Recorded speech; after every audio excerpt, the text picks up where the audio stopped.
Hello everyone, welcome back to the second session on the chapter Power Sharing.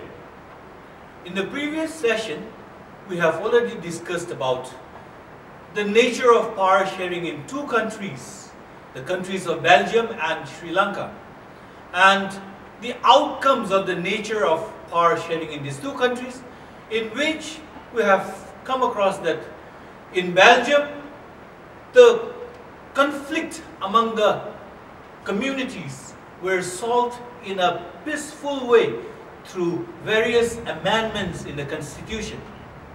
Whereas in Sri Lanka, the nature of power sharing and the nature of exercise of power by the dominant Sinhala community led to an outbreak of a civil war. Today, we will discuss about why power sharing is desirable, and we will also discuss about the various forms of power sharing. Yes, in a democratic government, power sharing is a very acceptable feature. Why? Because we will discuss about two main reasons why power sharing is important, or why power sharing is desirable. The first point is power sharing reduces the possibilities of conflicts among various communities. When different communities gets proportionate right to exercise or to participate in the affairs of the government, it leads to the creation of a society, of a community which is based on social equality. And when every community in the state gets an opportunity to take part proportionately in the decision-making process of the government, then it will help, or it will lead to political stability in the country. So that is one reason why power sharing is important, or why power sharing is desired. Then the second point is power sharing promotes the spirit of democracy. We have learned that democracy is a form of government in which the people elect their rulers. The government is controlled by the people. Now, so when power sharing takes place, the citizens gets an opportunity to participate in the decision-making process of the government. So, the principle of power sharing fulfills the spirit of democracy. People get an opportunity to take part in the functioning of the government.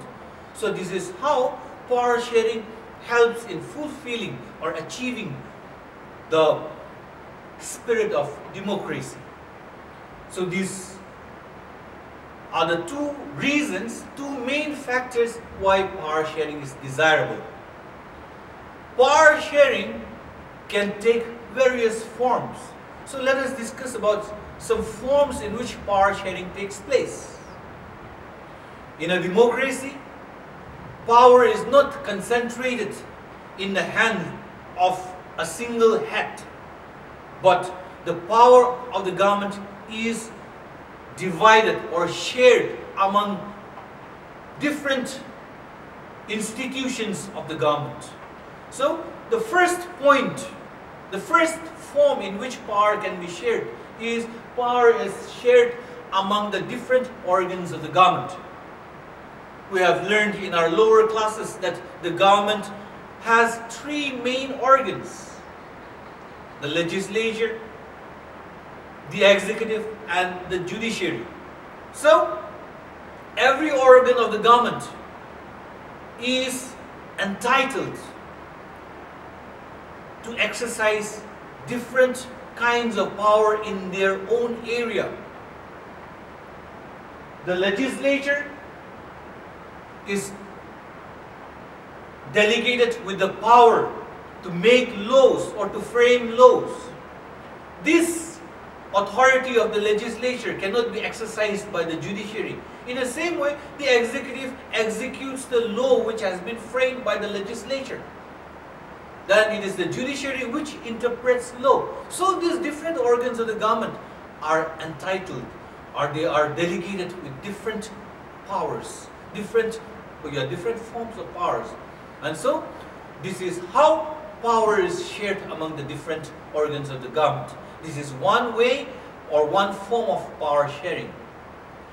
Secondly, power is shared between the central government and the state government. That is, the government in the center and the government in the state has different areas of exercising their power. Both the governments are autonomous in their own areas. The Constitution has classified the power of the government into three categories. The union list, the state list, and the concurrent list. So, the central government exercises its authority on the subjects given in the union list. In the same way, the state government also exercises its authority on the subjects given in the state list. The union government cannot just exercise its authority on the subjects given in the state list arbitrarily. So this is how the power of the government again is shared between the two levels of government in the center and the state. The third way in which power can be shared is among the various social groups.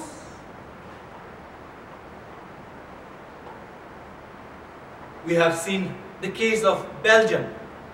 In Belgium, there are three levels of government. Three levels of government: the community government, the government in the state, the government in the center. So the community government is a government which was created to give authority to every community to exercise its power on dealing with matters related to their particular community. And even in India, there are some constituencies which are reserved for special group or special communities. We have the scheduled caste constituencies, in which only members belonging to the scheduled caste can contest election.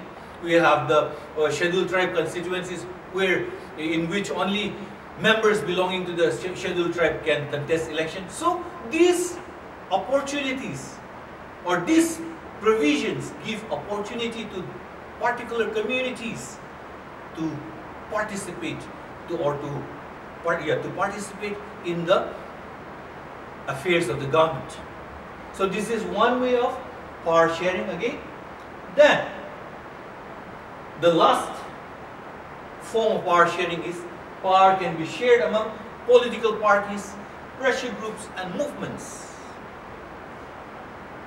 In India, in Indian politics in the present days, we have a trend, or we have a method of coalition governments in which two or more political parties come together to form the government. So in a situation like this, where a single political party does not get a majority seat, members of the coalition, which comprises of different political parties, have to share the power of the government among themselves. And even we find pressure groups such as farmers' organizations and business organizations trying to influence the government in its decision-making process. So in this way, power of the government can be shared among different political groups and pressure groups. So, to end this session, we have already discussed about the importance of power sharing, we have discussed about, we have made a case study on the situation in Belgium and Sri Lanka. We have discussed about why power sharing is important, and we have also discussed about the various forms of power sharing. So with this, we end this chapter. Till the next chapter, take care. Thank you.